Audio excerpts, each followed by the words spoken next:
Ang bahay sa dulo ng kalsada. May isang lumang bahay sa dulo ng kalsada. Matagal na itong iniwasan ng mga tao.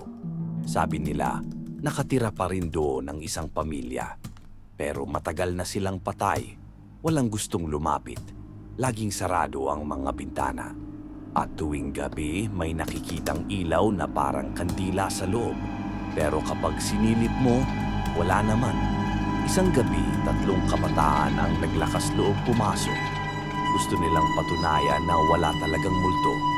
Ang gamit lang nila ay cellphone flashlight.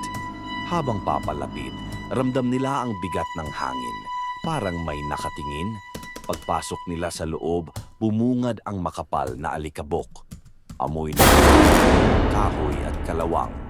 Tahimik ang buong paligid, maliban sa paghinga nila at langit-ngit ng sahig. Sa sala may isang lumang orasan. Tik-tak, tik-tak.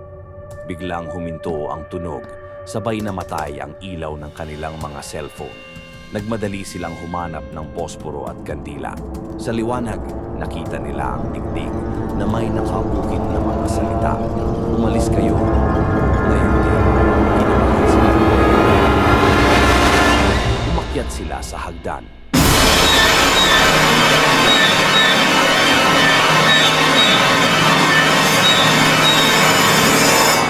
Bumukas mag-isa ang isang pintuan. Sumilip sila. Walang laman ang kwarto, maliban sa isang lumang duyan na gumagalaw mag-isa. Biglang narinig nila ang iyak ng bata.